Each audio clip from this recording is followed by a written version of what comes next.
one and all, and welcome back to another thrilling episode of Off the Dome. I'm your humble interviewer, Jordan Brown, and with me for the very first time is our Housewives historian. Say hi, Housewives historian. Hello. How Glenn, are you? Thank you so much. I'm so good. I think we have a delay because as soon as I hit recording, there immediately had to be one in classic form of everything I do on here. You know how in Sex and the City they say that like the fifth character is the city? I think in your podcast, like the third guest is technical difficulties. That's your third guest. I think you're right. Yeah. Yeah. The beautiful thing about it will be because Riverside is recording locally, it will like sync up. So your answers will come. There won't be like a long pause after I ask a question. Your answers will come immediately. Like you're right on top of it. And then when you finish answering, there will be a huge pause where it looks like I don't know how to like communicate with people. Because for me, that's where the gap will go. Anyway. Well, that's great. It's coming in fine for me. So this is awesome. Great. Yeah. Glenn, thank you so much for being here. You've got the books behind you, but in case people can't see them, Mom's way worse than you. Dad's way worse than you. Thank you. Out now. So fantastic. Thank you. But I think the most important thing... I was saying go ahead. My publisher suggested that whenever I am on my computer, I have my books in the background. So that's why they're very like conspicuously placed among my board games. So that's just... wanted to tell my publicist I'm being a good author. Yeah, look, I will say the same thing. Yeti, if you want to sponsor me, I will cheat out to camera and drink every single time. Like, just send me the check. Marcus Jordan and Larsa Pippen. They broke up off camera. What are we doing? Hey, this is really annoying to me, and I don't know. I know that they live their lives and things happen when, you know, they film what, 3 months out of the year, 4 months out of the year, maybe. And I know that things happen off camera, that they're just living their lives. But this trend of literally the most interesting thing happening while you're not filming is so annoying. I'm sick of it. I'm sick of the Scandival's happening off camera. I'm sick of the Mo and Kyle divorce happening off camera. I'm sick of Dorit getting robbed off camera the multiple times. I'm sick of Kyle I'm sick of all of this. I'm sick of Juan cheating off camera. It's infuriating. Look. That's it. That's all I have to say. At this point, I should come clean. I've never seen an episode of The Real Housewives. I am obsessed with Larsa Pippen and Marcus Jordan because it is the wildest thing imaginable.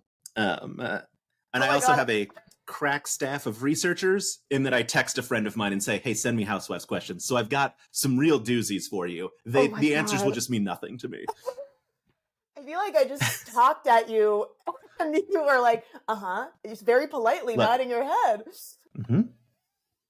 You're such a good interviewer. Look, I've done this with Christina before, and it is exactly how it went that time too, where she was just like, a thing, and I was like, got it. But now this will at least give you some context of like,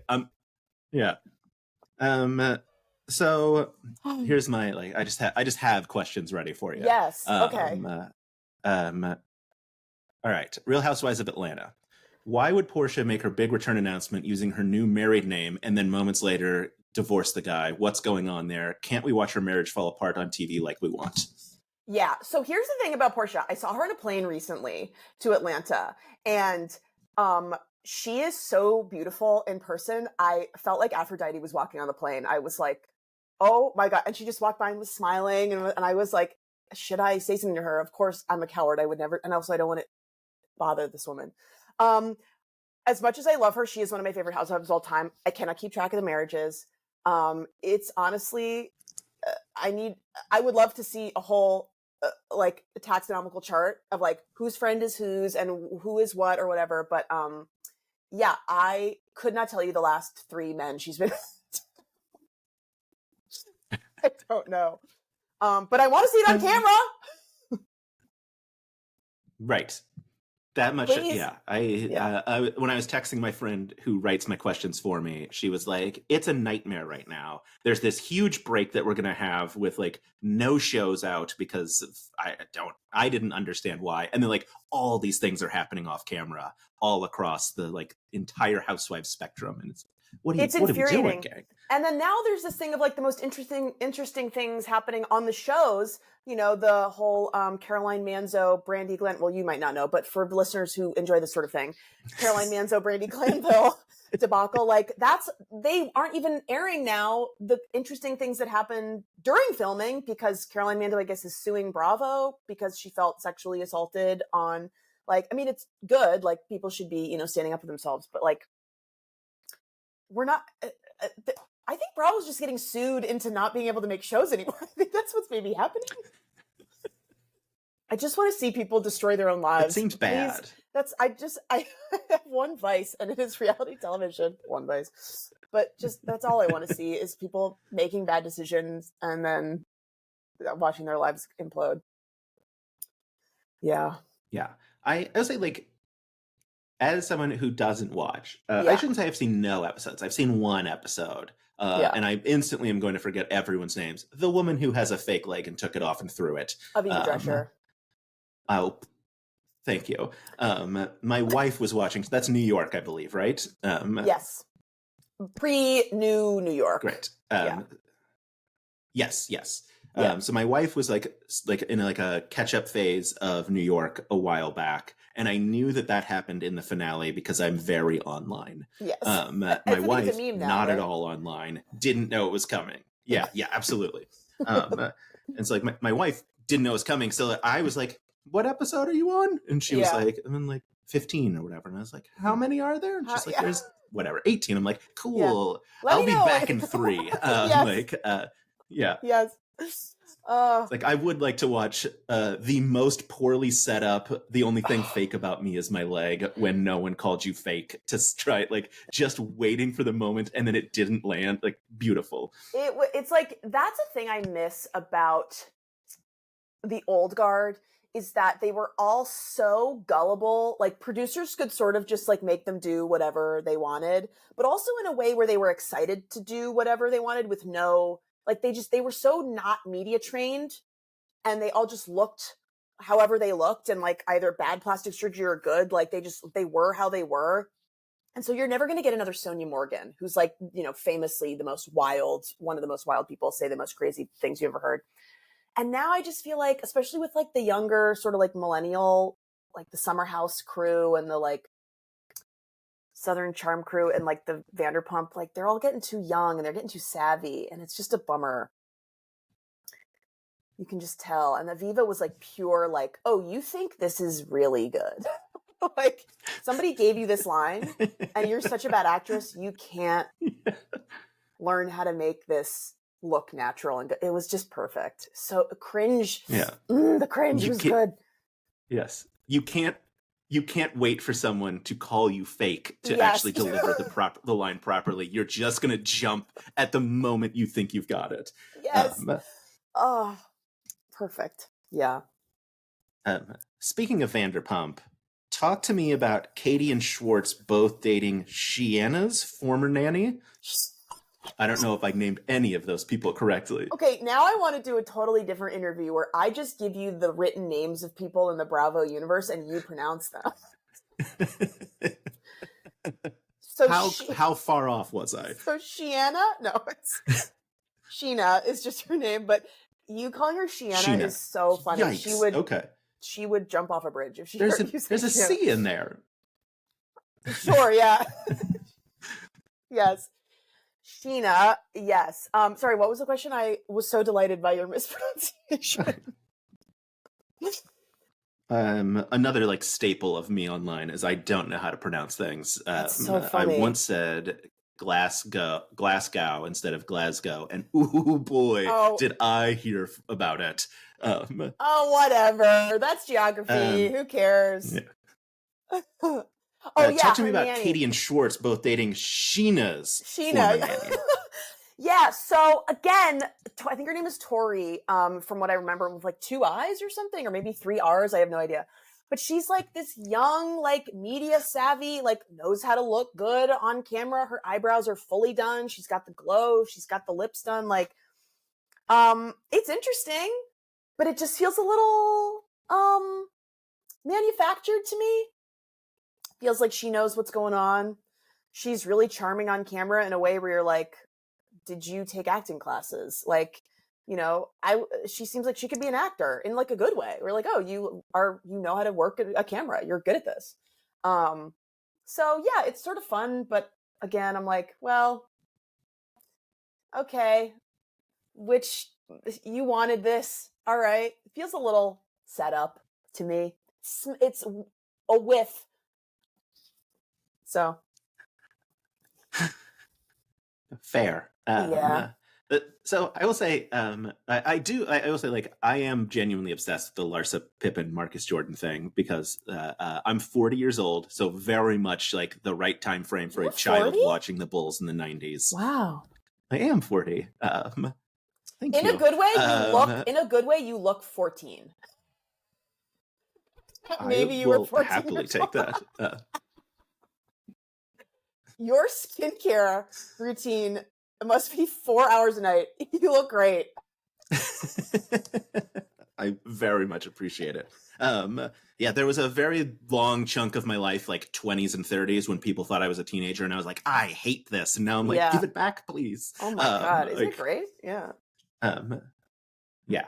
But yeah, like, I've spent so many hours trying to find pictures of Scottie Pippen's wedding because I'm like, Marcus had to be there.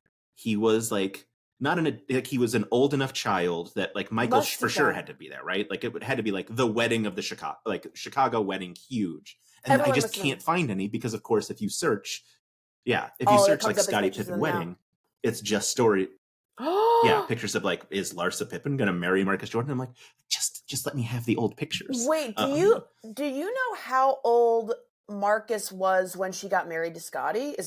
That's got to be readily available? I don't know it off the top of my head.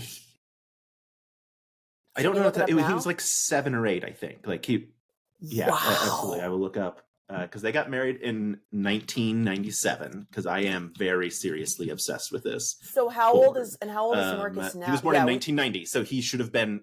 Oh my God! So he should have been 7. So like, if it's a no kids wedding, then obviously he's not there. But he had to have been bouncing around like some family event, like team events, right? To me, it feels like Larsa would not have had a no kids wedding. She feels like an everybody should be there type of person. Mm-hmm. That just doesn't feel her vibe. Maybe after she had kids, but she's like very family oriented, like my children, my children, my children. So, oh my God. So he must have watched this woman who also just looks nothing like the woman he's with today. I mean, photos of her unrecognizable. Right, yeah.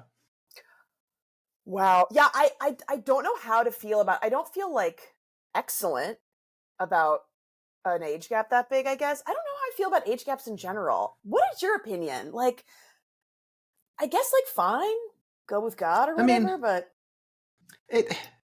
yeah, I mean, she didn't date him when he was 7, so no, that feels better, right? Well,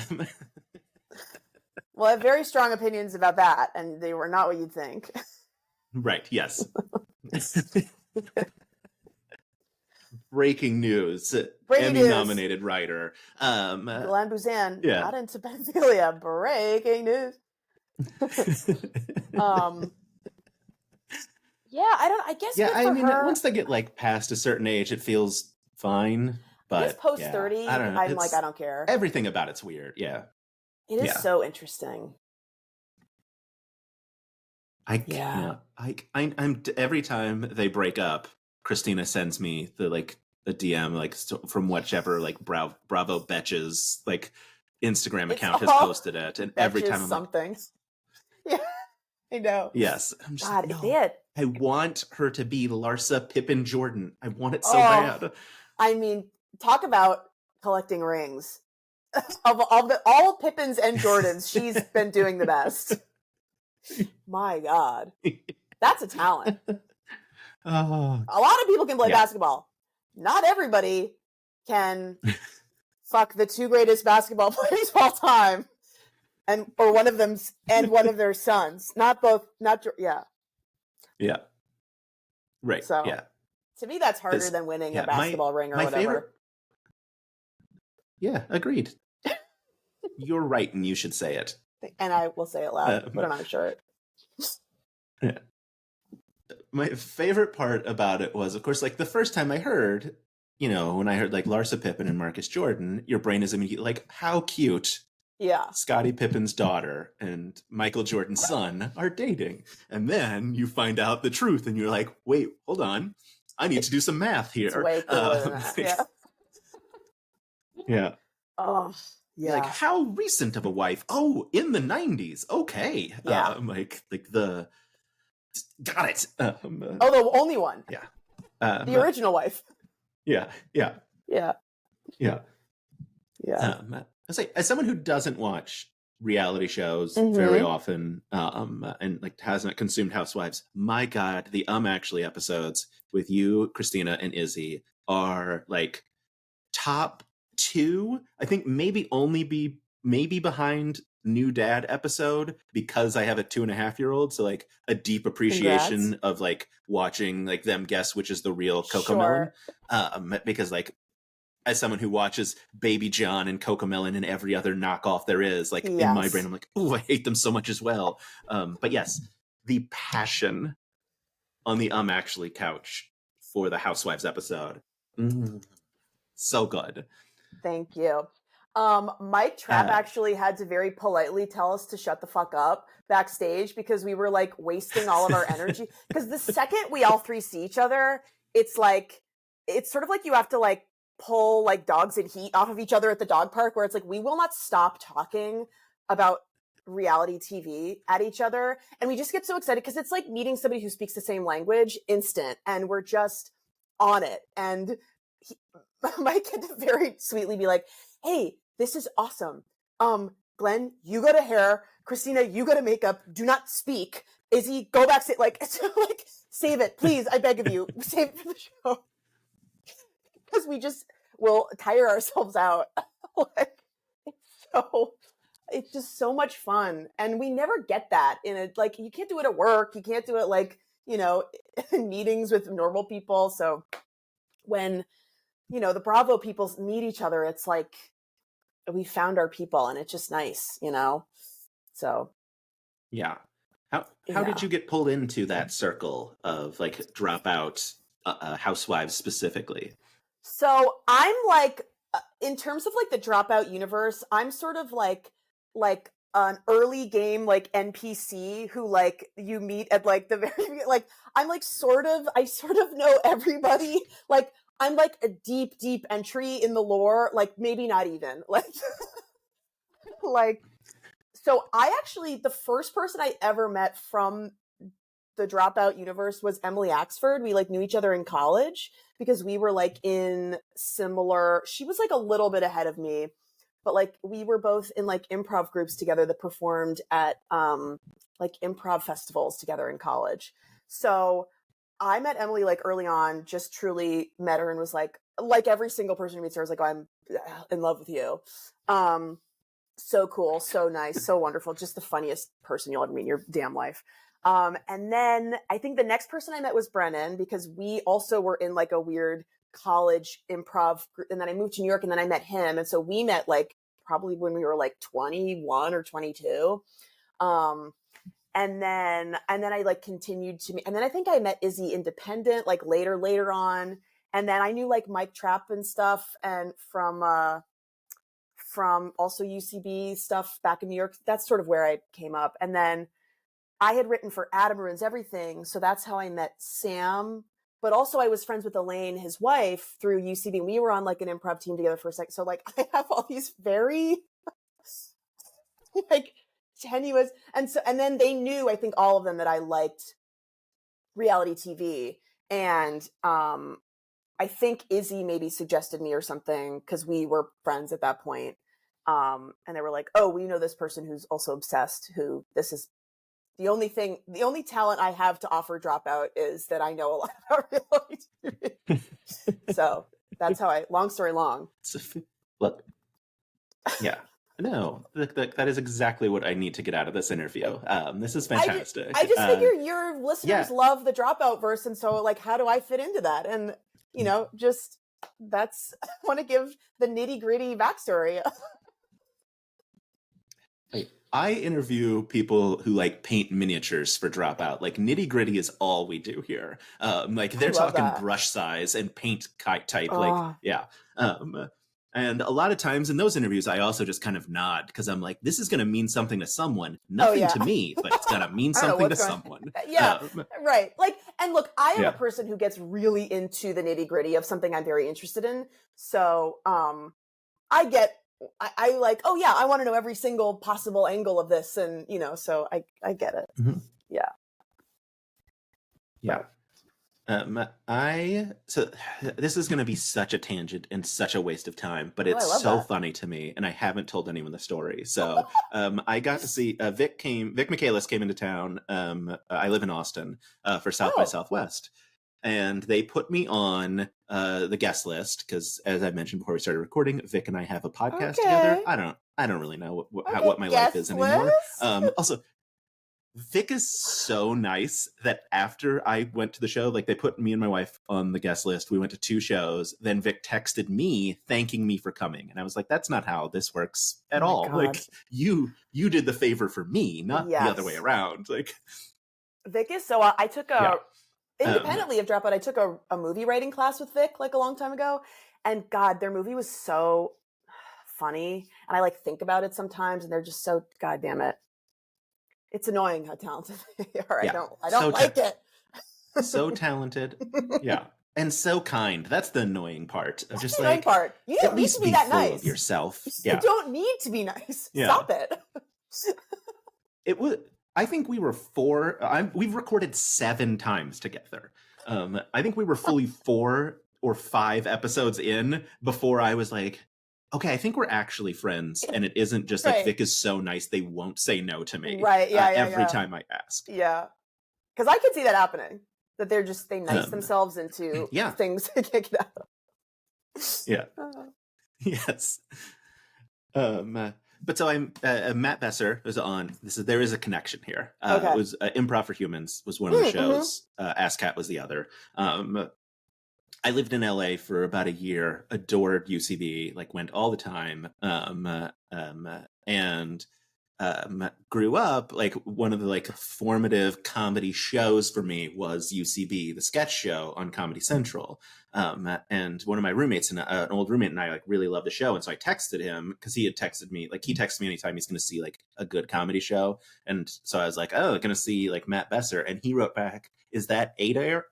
Question mark. And I was like, how is your memory for that? Because that was his character's name in the UCB show. Oh my that gosh. We have not watched in 30 years. Yes, like they're scripted, like yes. Him, Amy Poehler, yes, with the eye patches and this. Sorry, there were like a couple TV shows. I think there was like a sketch show later on called like The Black Book or something like that. The original. Oh yeah. Oh my God, God, what a good steel trap of a memory. Yeah. Yes. And like my roommate has a flip phone, or my old roommate, we don't live together anymore. So he wasn't looking it up beforehand, right? Like he had that off the dome, like ready to go. I had to look it up to be like, what the fuck is he talking about? And I looked it up and was like, oh, Matt Besser played Adair on the original UCB show that there are like 30 episodes of 30 years ago. Wait, so your roommate still has a flip phone? Yeah. That's so freeing. Refuses to upgrade. Oh my God, I wish. That's so nice. It's annoying when I can't send him a picture, like, like, because I have to send a picture. I'll literally I text a picture to his wife and be like, hey, will you show your husband That's so funny. This picture? Because I can't send it to him. That is one of the things that annoys me a little bit about like the Luddites, where I'm like, oh, I wish I could be you. But also like I have real world responsibilities where like, someone who has a flip phone, now all you're doing is like outsourcing your tech labor to people around you. Like, oh, you have to look up where the restaurant is, or oh, you have to GPS the restaurant, or whatever we're going. Like, it's, So I'm like, would love to be that person, but you're sort of making everybody your technical assistants at that point. Yeah. Yeah, a lot of like, hey, can I use your phone to set my fantasy football lineup because I can't do it from my flip phone? Okay, like that kind of thing happens. If you have a flip phone, you're not allowed to do the Final Fantasy online stuff. You're not allowed to do, or football fantasy. Yeah, you can't. No, you're not allowed. Oh man. Yeah, all right, another Housewives question, because I got a bunch of them, and they're so much fun, and I don't understand any of them. Wait, Housewives of New York. You've watched Housewives before, though? Like you've seen like the world. Like, is there a reason? It's just like not interesting to you, or it's not like this is not like an attack, I promise. But like, I'm just trying. Like, no. Like. Yeah, I guess like why would somebody not? I'm always interested in why somebody would not be interested in watching Housewives. So it's definitely for a long time like I don't want this kind of thing. Yeah. Which like it coming from a very judgy place. And I fully admit I was wrong about that. Like absolutely I was wrong. And now it's much more. We have a 2.5-year-old, so like our amount of television time is very limited. Yeah. So like I have like two or three podcasts that I'm like really committed to, and then like I watch all Dropout content all week long, because if I don't, people will just message me spoilers. It's a great life, but like it's very weird. So yeah. I feel like Dropout is kind of now like there's the just Housewives. too much for me. Yeah. Yeah. In a way, where it's like a group of people being real and not really, but everyone's married to each other. It's true. Oh yeah, they're all married to each other. That's so funny. Mm-hmm. Yeah. Sorry, I didn't mean to interrupt your. The audience. No, the audience has a deep parasocial relationship with both. Yes, I think it tracks on some levels. Right. Exactly. Yeah. That's great.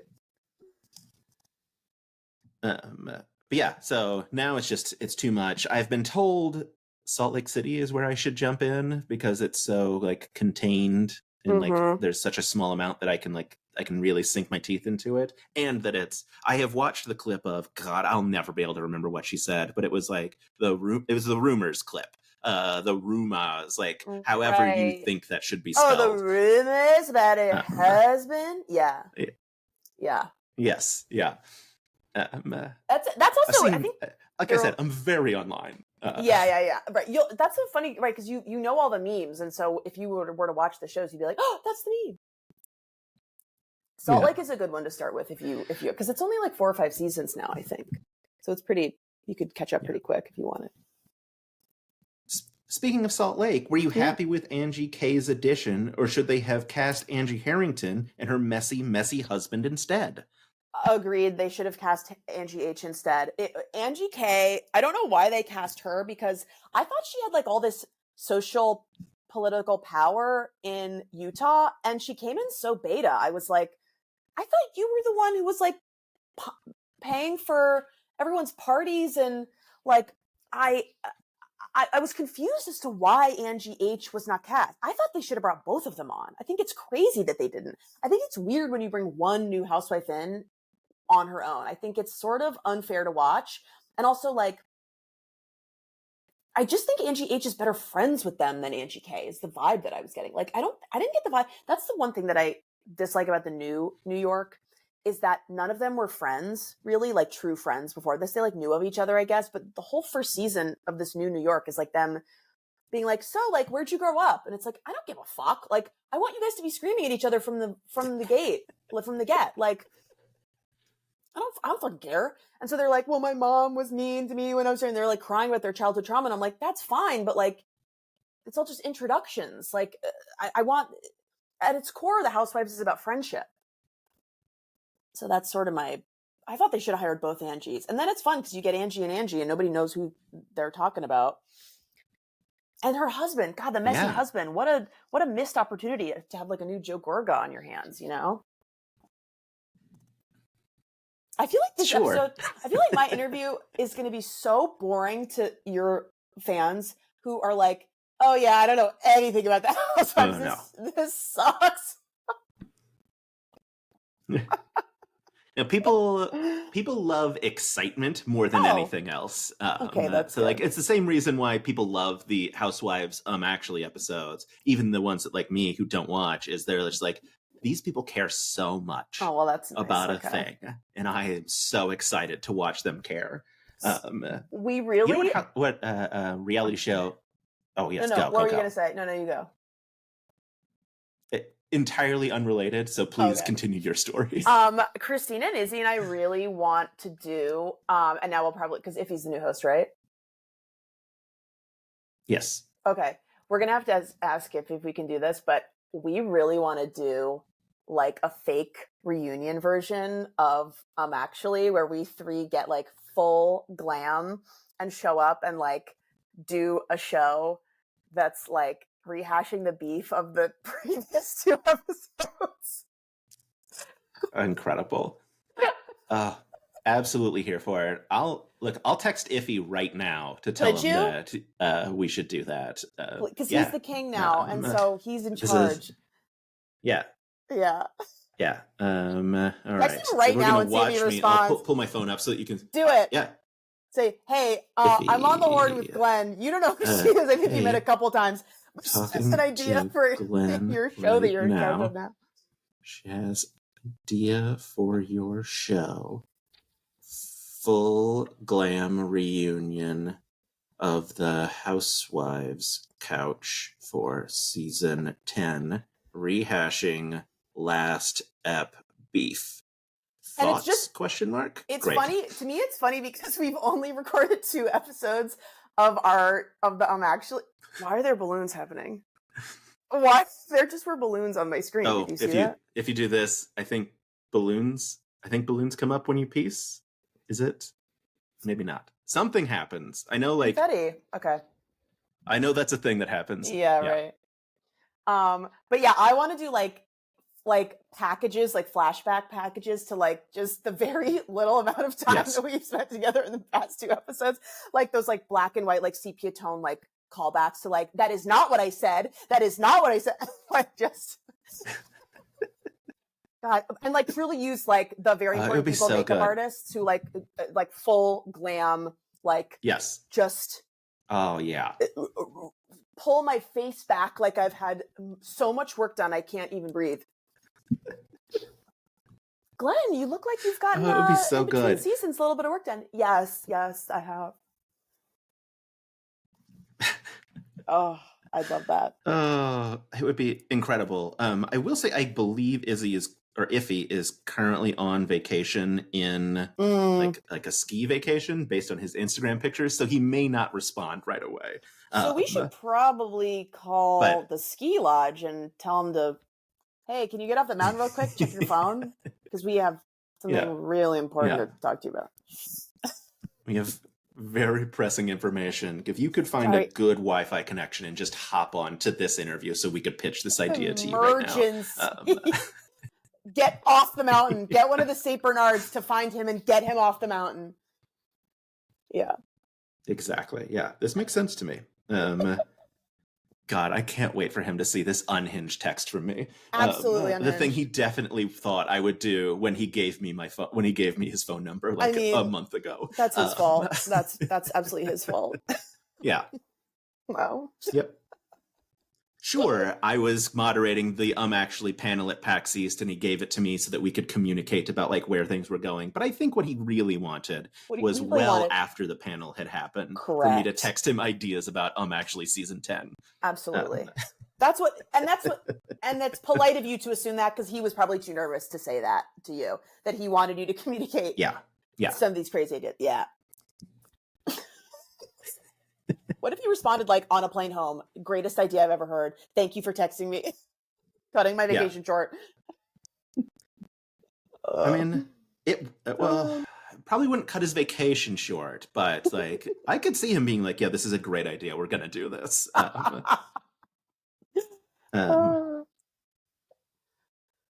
right. I'm scrolling back to questions. Oh, great.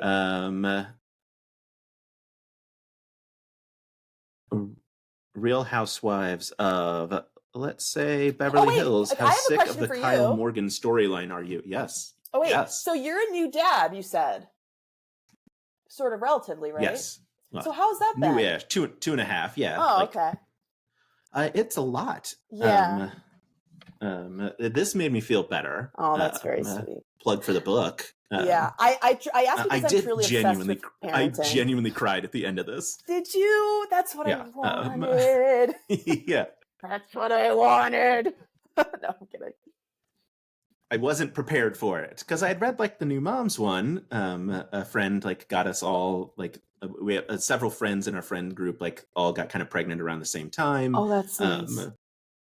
And yeah, and so like someone gave like that book to every one of the new moms in our group. That and is like so that one sweet. didn't hit me like that one didn't hit me like the dad ones at the end. I was like, oh no, what's happening? Like, why am I crying? This was supposed to be funny. Yeah.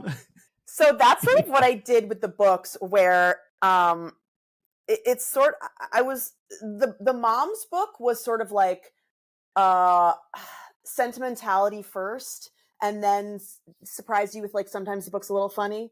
Like it's not like ha ha ha, oh my god, the Tonight Show like set like dying laughing, but it's like, you know, the mom's book is like emotions first, sentimentality first, and then the pill and the peanut butter is like, oh, it's sort of funny. Like there's a bad word every once in a while. And then with the dad's book, what I wanted to do is I wanted to go like, haha, look at these nerd references and like bad dads, da da da. And then the pill and the peanut butter. And this one was like, and then also, don't you love being a dad? And isn't it emotional? And aren't you worried that your children are da da da? And like, so surprising the dads with like a little bit of like, hey, guess what? You're a good dad. You should admit it. Da da da. Like, you know, so that was my goal, is to make dads cry. Well, it worked. Thank you. That's very sweet. Mission accomplished. I wouldn't lie. I would say, look, if it didn't make me cry, I would have just been like, I really enjoyed the book, but it genuinely did, and I was mad about it. I want to inspire anger. That's my main goal as an author, is to get people angry. My wife and I went and saw Rachel Bloom's Death Let Me Do My Show. I don't know if you're familiar or have seen it yet. I know her. It's so good. So good. Yeah. So a lot of the show is about, she had a baby in late March 2020. So, you know. Ooh. Yeah. Okay, so easy. Yeah. The fun times. Yeah. Super easy. And as you could probably guess by the name of the show, about like the death that surrounds the last 4 years. I will say for anyone who hasn't seen the show, her child fine. So that's at least good baseline probably to cover. Yeah. But it's one of those things like, as someone with a deep level of anxiety, and like a COVID baby, like my son was born in 2021.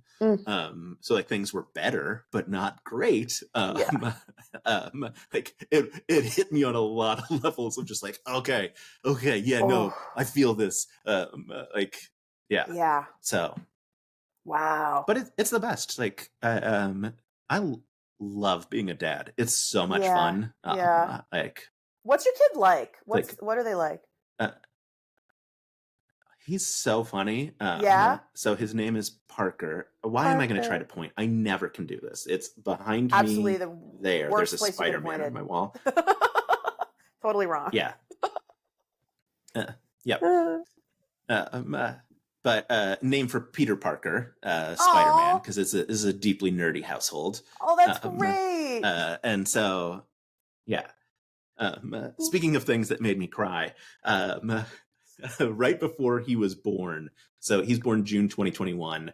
It was like May 2021. I was in like a comic book club, which is hard to say, but it was a Daredevil book that we were reading, and there's a like Daredevil's like off the rails, like lost his like doing crazy stuff, and Spider-Man shows up and is like, hey man, you gotta quit or I'm gonna make you.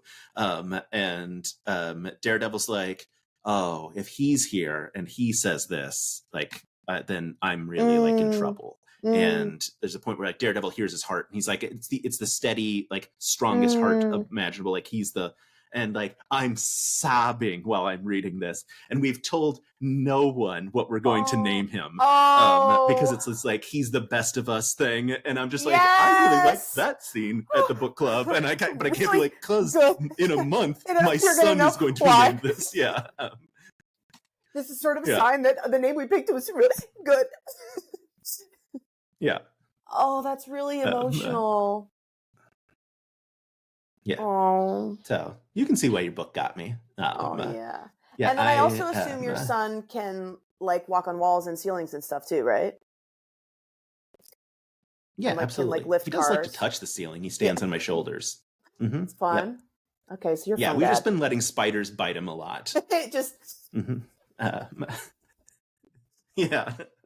One of them's got to be the right one. I know there's some explanation for it. I just watched Spider-Man Across the Spider-Verse. Is that the second one? Yeah, I think so. The one, the newest one. And I was like, I know there's like a parallel universe explanation for this, and that's the whole reason. But I was like, you gotta lock up your spiders. Too many spiders getting loose. You have to control your arachnids. After one, you should be like, no more. Yeah. After one radioactive spider, you gotta be like, hey, we should stop doing this to these spiders. Stop letting your spiders walk around Chernobyl. Stop. Put a caution sign around it. Please. Do you think there's ever... is this a joke that a spider gets bit by a radioactive human and becomes like worse at being a spider? There absolutely is one. There's got to be a comic about that, right? No, there is fully a comic about that. Yeah. That's so funny. I think he's man spider. I think it's man spider. I'm also going to Google this now. Great. And then now the spider just has to like do taxes and like go to work. Yeah. Man spider. Oh, he's a villain? That's not nearly as much fun. Oh, ew. I think he should just be like a Dilbert, sort of like going to work. Yeah. Where's my coffee? Don't talk to me till I've had my coffee. Yeah. I'm man spider. His web curls up at the front of him.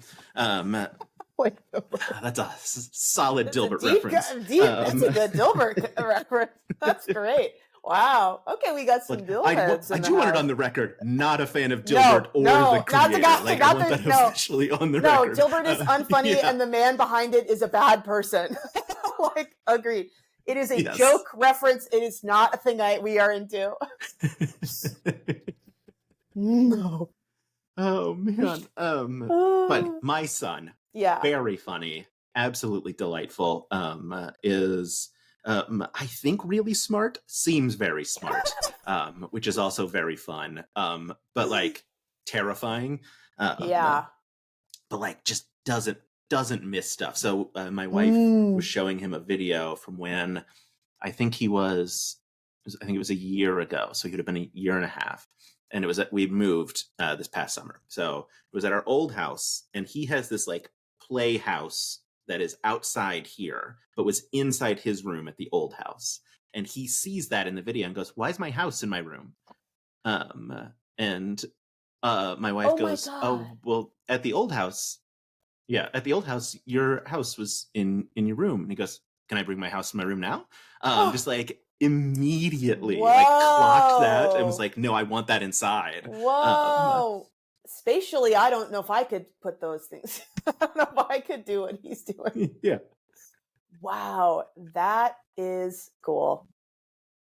Yeah, you're sort of fucked though, because if you have a smart kid, it's very fun. They're gonna learn too quick. Yeah. They're gonna get slippery. Yep. Yeah. This was a while back, but it's one of my favorite things. So we had like because I work from home, so like this is where I'm always at.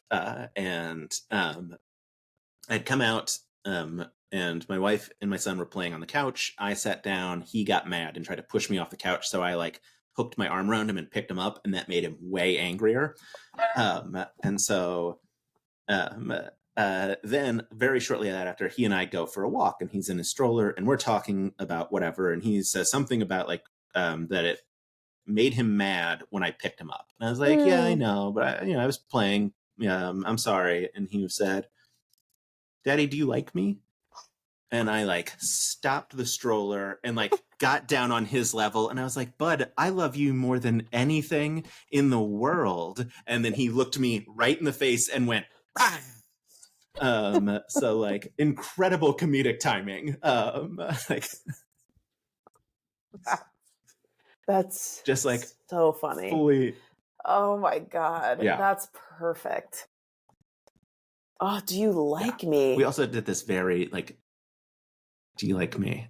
Devastating. Like, not in any way, like not how I would like interpret that question. He's just like talking. Yeah. So like good question. Meant nothing to him. He just wanted to roar at me as soon as yeah. He knew. He was like, get my gloves. I want to do something funny to you. Yeah. Yeah. Wow. Yeah, it's another like very silly game we play. It doesn't make any sense, but like I'll build like a house on our couch out of pillows, and then he'll come in and I'll pretend to fall asleep on him, and then he'll go ding ding ding like the doorbell's ringing. I open the door and no one's there, and then I turn around. I've gotten him to say I've been here the whole time because it's a dropout household, and he obviously doesn't know why it's funny. Yeah. But he knows it makes me laugh. So now just periodically he'll go, I've been here the whole time. Just like, because he knows it will make me laugh. And I'm like, yeah, you get it. Okay. Like, so he can commit to a bit. But as some, yes, he can. And as someone who's committed to bits for 40 years, I'm like, oh boy, bud, you got a long life of chasing laughs ahead of you.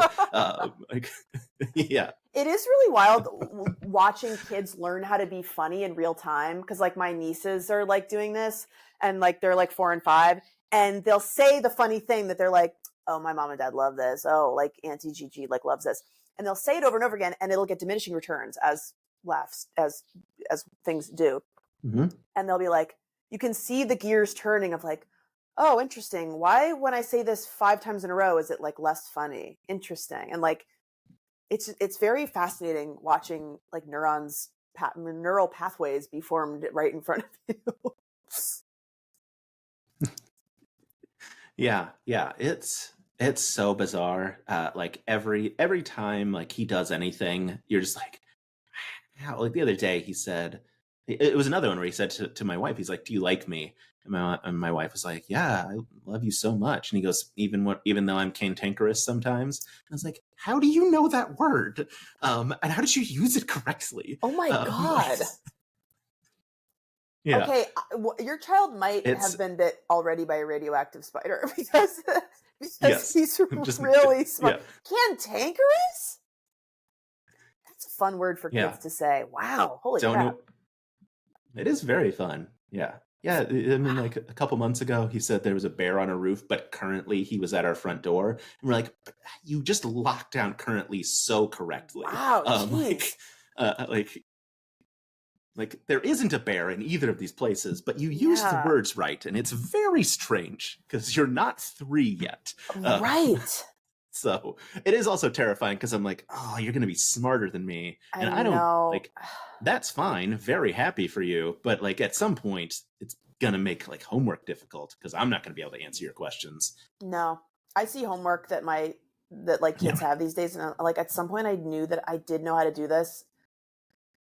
I can't, there's not a chance in hell. Yeah. I don't even know. I don't know what a fraction is anymore. I forgot. Yeah, I couldn't tell you. Yeah. I should check. Did Iffy text back? No, he is not. Guessing he is currently skiing. So we do need to go to the mountain. Warn him. Yeah. We are going to have to fly to a mountain that I'm not sure which one it is. I don't know what state he's in. We'll go to I just have seen. Yeah. Make sure. Yeah. Look. You know enough people at Dropout that if you started texting people, someone would know where Iffy is at. Someone would know. Yeah, I do know a lot of people at Dropout. Oh, well. Iffy, you can run me. You can't hide.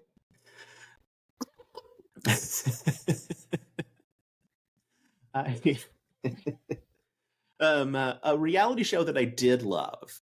Did you watch Joe Schmo from 25 years ago or whatever it was? When it was first on, I watched some of it. I think I was a little too young to like be totally totally know what was going on, but I remember when it was on.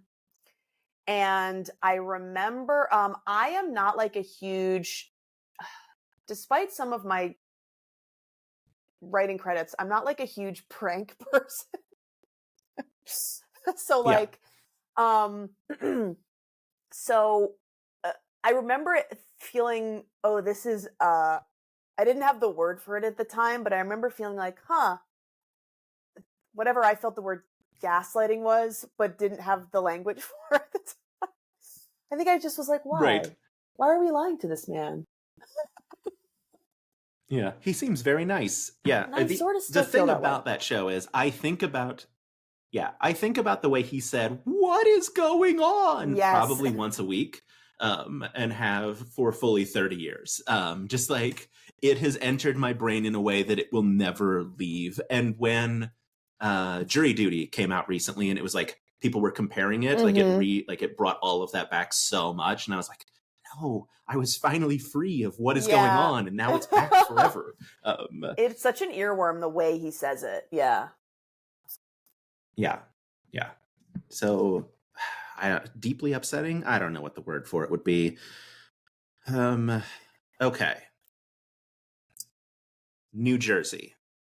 Yes. If Melissa and Teresa refuse to film together, why are they on the same show? How is this tenable? That is very interesting. I'm excited to see the new season because Melissa said in an interview recently they barely filmed at all. So we'll see how that plays out. I mean, there's a similar dynamic going on at Potomac right now where Candace and Giselle almost won't film together exclusively. And it's sort of boring. It's sort of bad. I mean, they fight every once in a while, so you get a little bit of drama, but at some point I just want to be like, just talk to each other. Like, I don't know. I have yet to see. Sandoval and Ariana also like won't film together, but they are filming together, and so I don't know. There's a weird. I think part of the reason, at least I like the Housewives, is that one of the things is like it's a really good representation of forgiveness. Like you don't see forgiveness like this on television that often, and a lot of it's fake. A lot of it's like forgiveness so that you'll like get invited to their like jewelry release party or like their perfume launch or whatever the fuck they're doing. But it's rare to see like women fight as crazily as these women do and then say like, look, we're going to bury the hatchet. Let's just move on. We all want to move on. And then like an hour later, they're like getting drunk in Mexico together. So it's sort of a bummer when people just refuse to talk to each other because that's not what I want to see. I want to see the cycles of friendship. I want to see the suns rising and setting and with different, cycles of a relationship. And when somebody refuses to film, it's sort of like a bummer. So I don't know. We'll have to see how it goes. I'm excited for this season though, because apparently Jacqueline or Danielle almost like got arrested for throwing a glass at somebody and busting their lip open. So I can't wait to see what that is all about. I don't like violence and I don't condone it. But I'm like, but if you filmed it, like, can we watch it? I mean, if someone already filmed it, we might as well watch it. Just sitting there, it'd be a shame to like. Come on. Yeah. Well, I'll watch it if nobody else will. Speaking of Sandoval, because I think this is the same one. I assume there's only one. I assume this is Vanderpump related because I have a question. James forgave Sandoval too quickly, right? Thinking of the timeline of when they were filming this was a few months after Sandoval happened and James was all over social media shitting on Tom. It just seems fast. It does seem fast, but here's what I'll say. And I've thought about this. It does seem fast. James and Lala, who are the people being accused of forgiving Sandoval too quickly, are the only sober addicts in the group who have like admitted to having a problem and who understand sort of like they've been the villains before. And I think they are the only two people who have like a true knowledge of what it feels like to be so villainized that you are like, I think they have more empathy towards him because they have done bad things and been like the hated person in the group. And so I think the reason they're forgiving him too quickly is because A, their memories just aren't that long. And also B, they know what it feels like to be ostracized. That's my theory. And also that Lala loves being on camera and James loves being on camera. And so they're like, yeah, we'll film with him. Sure, we'll get more screen time if we're with him. They know what makes good TV. Yeah, that's my theory. Yeah, good for them. Yeah. Glenn, this has been absolutely amazing. We've hit the hour mark. This couldn't have been more fun. Everyone should go and buy Their Mom's Way Worse Than You, Their Dad's Way Worse Than You. I shook the wrong book at each time because I'm not mirrored in my thing. And I'm so used to, like, someone at one point, I was recording with someone else, not for this, and they're like, hey, will you turn off your mirroring? And I was like, oh, okay. And now I have to look at my face the way that everyone sees my face and not the way that I see it in a mirror, and I hate it. Really? It's not that I hate my face. I just like I'm just like, no, I'm not. Like every time I'm like, that's not how I look. And also, like, obviously you get the moments where I'm like, let me point at the thing behind me, and I'm like, but it should be over this shoulder because I should be pointing in a mirror. Yes. Anyway, and now I don't know how to turn it back on because I'm bad at technology. Yeah, exactly. Available everywhere books are at. If you can, support your local bookstore, of course. Yes, do that, please. Yeah. And if the folks out there wanted to follow you on social media, where can they find your delightful presence? I do so with caution. I'm so bad at it. But I basically only exist on Instagram. It's just at Glenn Boozan. That's sort of where it's just all like book stuff. And sometimes I'll be like, oh, look at my friend. It's not really, I'm not very active. But if you... Yeah. Thank you for having me on. This was really lovely of you to ask. Yeah. This was delightful. Look, so I will say, like, shout out to you. Are at least active enough that I posted a picture with this on Instagram. It's like, hey, you want to do an interview? And you said yes immediately. Yeah. Because I'm required to go on Instagram every day. Yeah. My publisher is like, I just told Vic about that I was did you? I was like, yeah, I bought, as soon as I saw there was a new copy out, I bought it immediately so that I could take a picture with it and then ask Glenn to do an interview, because I was like, this is going to work. And it did. That's so nice. Oh, I mean, Honey Trap, I fell for it immediately. It was great. If anybody wants to talk to me, I'm available. I'll probably respond. I have very little going on right now these days. I'm excited when people like the book. My book isn't that famous. It's not that popular. I look, a fan of me is a fan of you. It's all good. This book went to a bunch of people then, and none of the person that bought this does not watch Dropout. So, like, didn't know you from Dropout, just like found the book and was like, oh, every new mom I know should have this book, and bought like 5 copies of it. That's too many. Bought 3 copies of it. But yeah. That is very kind. I am always I know how many children are in our friend group. Yeah, right. I am always very grateful, and it is very nice when people say that. Thank you. Yeah. Vic called you a best-selling author. I assume it's true. It has to be. And if it's not, it's like best in like best space selling and not hyphenated. Like, you're the best selling author. I don't know figures or anything. So we'll just end on that wildly note. No, Vic, I want to clear Vic's name. Vic is not wrong. They are not spreading lies. Very sweet of them. The Mom's Way Worse was on the New York Times bestseller list, which was a very nice surprise. I don't know if you can tell, I'm very bad at promoting myself. I clearly have to do very even this is my publishers were like, please tell people you have a book out and please promote it. And I'm like, okay, I'm just not built for that. So that's very kind of Vic to say, and of you to have me on. This is fantastic. If you're a dad, you have to read it. It's so good. It's funny, and will make you cry if you're watching this, because you're the same kind of dad that I am, a good one that cares about their child. And then this is also very fun, and for all the moms out there, might not make you cry, Well, moms will be But, crying already by the time they read the book, and hopefully the book will make you stop crying. Yes. But yeah, that's the mom's book. I wanted to make the mom stop crying. The dad's book, I wanted to make the dad start crying. Yeah. Got it. Yeah, no. Well, mission accomplished. All right. Thank you. Glenn, thank you so much. Here's the best part of this. I don't know how to end an interview, so I'm just going to hit stop recording.